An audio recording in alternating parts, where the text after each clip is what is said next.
अस्सलाम वालेकुम नाज़रीन, मैं हूं तौकीर एडवोकेट। आप देख रहे हैं मेरा यूट्यूब और फेसबुक चैनल। उम्मीद करता हूं सब कुछ होंगे और महफूज भी।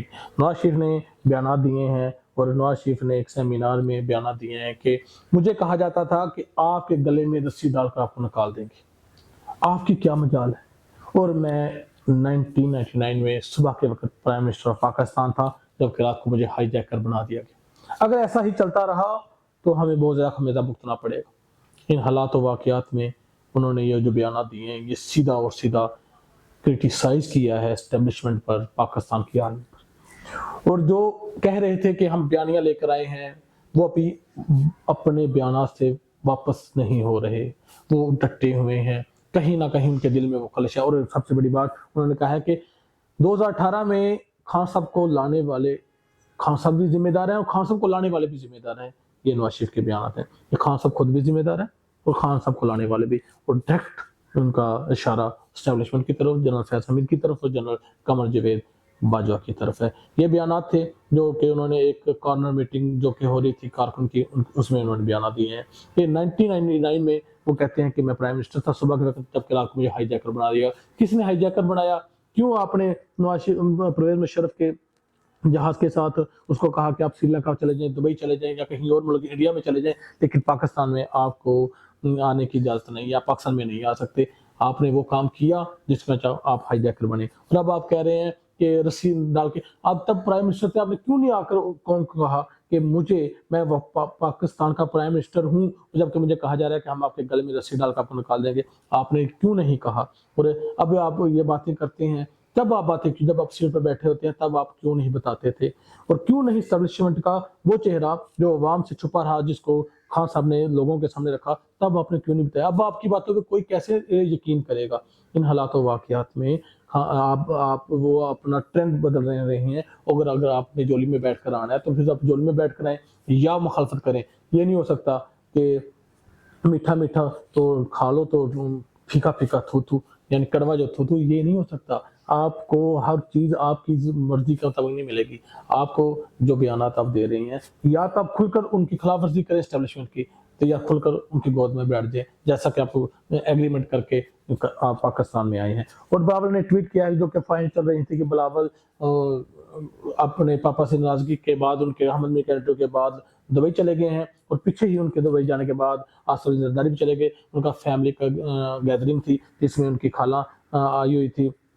उनकी खाला की वजह से उनकी गैदरिंग थी, सनम भुट्टो की वजह से। और वहाँ उन्होंने दुबई में एक ट्वीट किया जिसमें शुक्रिया आसफा की तस्वीर उतारी थी। वो उसमें उनकी बहन थी बख्तावर, खाला थी और वो खुद थे। और एक उनकी पिक्चर अपलोड हुई है ट्विटर पर, जिसमें वो खुद भी हैं, उनके पापा भी हैं, उनकी बहनें भी हैं, खाला भी, सब है।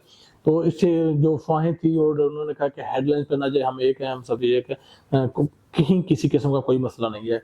और मोहम्मद अली दरानी ने कहा कि नून लीग और पीपल पार्टी में मोरेसी सियासत नहीं चलेगी, सबको एक होना चाहिए। और नवाज शरीफ को, इमरान खान साहब को, आसफ अली जरदारी को, इन तीनों को वजीर आजम की कुर्सी के लिए या सदारत के लिए या अहदे के लिए अपने आप को पीछे ले जाना चाहिए, बैक पर आ जाना चाहिए। और ये उम्मीदवार ना रहे, नवाज शरीफ भी ना रहे, इमरान खान भी ना रहे, आसफ अली जरदारी ना रहे। न्यू जनरेशन आए, न्यू लोग आए। ये और सबको आफ्टर इलेक्शन सबको मुल्क के लिए सोचना होगा और मुल्क के इस्तेहकाम के लिए सोचना होगा।